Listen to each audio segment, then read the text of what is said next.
Olha só, o bolsonarismo deixou as pessoas morrerem na pandemia, ainda fazia campanha para as pessoas não usarem máscara, para as pessoas tomarem cloroquina, o que acabou gerando muitas mortes. Fazia campanha contra a vacina, depois se recusou a comprar as vacinas. Enfim, fizeram de tudo para matar o maior número de pessoas. Até então, a gente ainda podia pensar, pô, muitos dos que estão morrendo são apoiadores do Bolsonaro, mas muitos não. Eles estão enchendo o rabo de dinheiro fazendo isso tudo. Eles simplesmente colocam o bolso dele na frente das vidas, né? O que é um crime assim, uma coisa horrível. Porém, agora o Bolsonaro está cometendo atos de maldade extrema com os próprios apoiadores, aí seus apoiadores mais fiéis. Não é só gente que cravou lá o 22 na urna e cravou o 17 anos, não. Não. É apoiador fiel, gente está lá disposta a matar e morrer por ele. O Bolsonaro trata como lixo, mas como se fosse lixo descartável mesmo. Esse pessoal, alguns estão há 50 dias na frente dos quartéis, outros ficaram 50 e poucos, 55 dias já, né? Outros ficaram 50 dias, foram embora, dia 22, 23, os quartéis começaram, os acampamentos na frente dos quartéis começaram a esvaziar muito, mas alguns continuam, alguns pretendem ficar lá até depois do ano novo, até serem expulsos na base de bala de borracha e de bomba de gás, que é o que vai acontecer a partir do dia 1º de janeiro. E o Bolsonaro segue usando esse pessoal. Teve uma senhora que faleceu no acampamento. A pessoa, depois de ficar ela estava lá, quem disse não sou, familiares dela, há 50 dias, 50 dias a senhora estava lá tomando chuva, tomando sol, chegou a alagar o acampamento com água de cocô até o joelho, aí depois toma mais chuva, aí toma mais sol, e aí cagando em banheiro químico, unissex, teve surto de diarreia, teve surto de vômito, teve um monte de surto de doença nesse acampamento, e a mulher estava lá. Até que no dia 22 ela teve um AVC e faleceu. A mulher faleceu, morreu lá no acampamento, ela morreu no acampamento. Aí a família que está lá no acampamento, qual foi a brilhante ideia da família da fascista que morreu? Vamos fazer o velório dela no acampamento fascista, porque afinal ela era uma fascista, ela morreu no acampamento fascista, vamos fazer o velório dela lá. E fizeram, eu vou te mostrar aqui já o vídeo, estavam lá fazendo velório, com um padre discursando e tudo mais. Ainda acharam um padre bolsominion para discursar lá, para falar bem lá da fascista que morreu. A senhora morreu, nos últimos 50 dias de vida dela, ela não conseguiu nem fazer xixi num banheiro normal. É isso. Não porque não tivesse condições, provavelmente teria, mas porque estava ali pelo Bolsonaro. Até o momento que eu gravei o vídeo, lembre-se, a mulher morreu dia 22, o velório dela foi feito no dia 23 à noite. Então até o momento, já passa aí 72 horas, eles adoram isso? Quase. O que acontece? A mulher não teve nenhuma mensagem de apoio, assim, nenhum meus pêsames do Bolsonaro, ou do Carlos, ou do Eduardo, ou do Flávio, ou de ninguém da cúpula do governo Bolsonaro. Nenhum dos familiares do Bolsonaro, nem a evangélica, a Michele, nada. Pô, morreu uma apoiadora que estava lá 50 dias, sacrificou 50 dias da vida dela para ficar lá, morreu no acampamento, você não vai nem falar, olha, meus pêsames para a família, olha, se foi uma patriota, não, nada, é patriotária mesmo, né? Era, né? Patriotária. Deve estar lá do lado do Olavo de Carvalho, se existe, não sei o que existe depois da vida, mas se existir céu e inferno, tá queimando no inferno ao lado do Olavo de Carvalho. Tá, a patriotária morreu, enquanto isso sai a notícia, que não foi desmentida também, e aí já vão quase 24 horas da notícia, de que o Carlos Bolsonaro fugiu do Brasil e que ele já está nos Estados Unidos. O Carlos Bolsonaro, não apenas ele não desmentiu, como ele estava online, estava viralizando, o nome dele era um dos primeiros nos assuntos mais comentados do Twitter, e ele não falou do assunto, ele resolveu atacar um jornalista por fake news, alguma coisa do tipo. Vou mostrar a última postagem do Carlos Bolsonaro, e depois ele sumiu, simplesmente sumiu. É difícil achar o Carlos Bolsonaro aqui porque ele me bloqueou, mas eu tenho outro Twitter, eu consigo entrar e vê-lo. Aqui, ó, ele pegou uma notícia do Istoel, não sei se dá para ler aqui porque a tela tá ruim, mas Bolsonaro e filhos terão um Natal indigesto.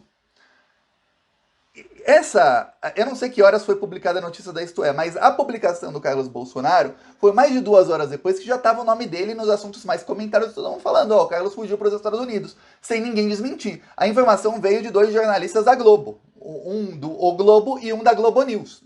2 da Globo, não é assim, nossa, pegaram informação aí, qualquer um diz. Não, 2 jornalistas da Globo, disseram.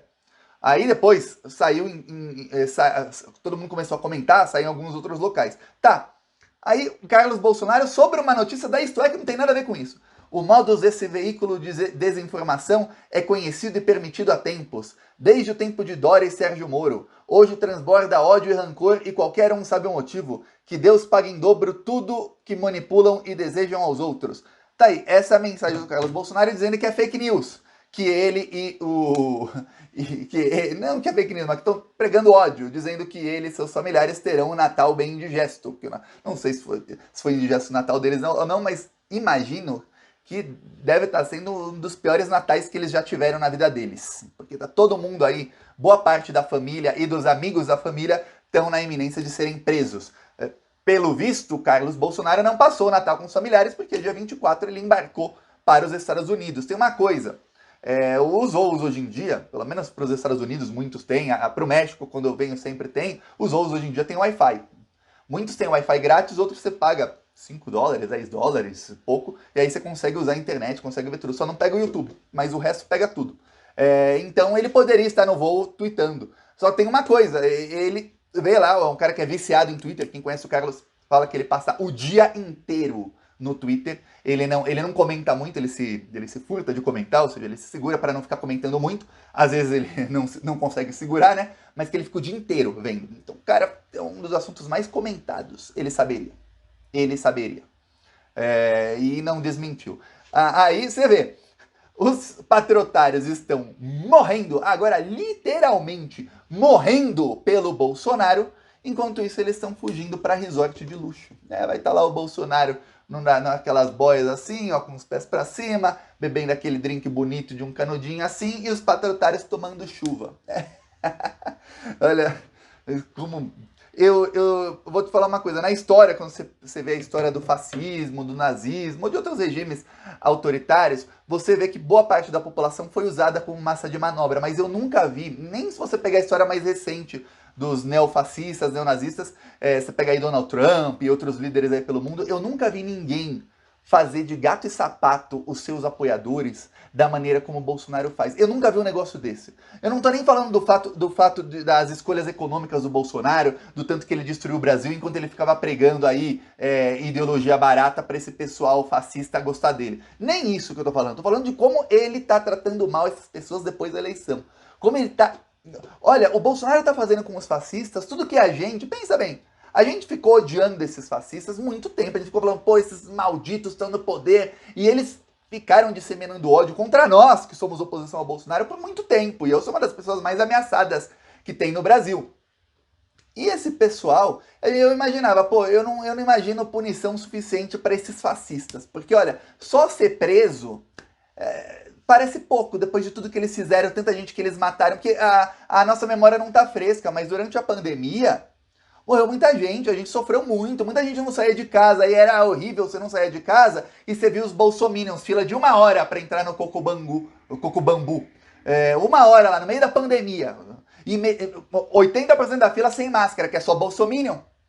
Eu falando, caramba, eu aqui não saio de casa 2 meses, 3 meses, e todo mundo com medo, tomando cuidado e tudo mais, e esses malditos lá ferrando tudo e falando que é cloroquina e contra a vacina. Aí depois, fora todo o resto que fizeram, né? Aí eu pensava, qual vai ser a punição deles? Olha, eles estão tendo uma punição que é assim... Imagina você ficar 24 horas por dia com angústia, pensando, não, mas vai ser agora, é só esperar mais um pouco que vai ter a intervenção, e eles fizeram aquilo tornar a vida deles. Tem gente que tem uma vida triste, não tem uma vida assim satisfeita, ok? E que usa alguma coisa como escape, como fuga. E aí eles usaram isso aí como fuga para a vida miserável que eles devem ter. Eles estão lá nisso, eles vivem aquilo, só que eles usaram uma coisa que eles vão perder. Eu quero agradecer a todas as mensagens de Feliz Natal. Ó, um beijo no coração de todo mundo. Se você quiser dar um presente e você não for inscrito no canal, é só você se inscrever. É um presente gratuito. Ó, que coisa maravilhosa. Bom,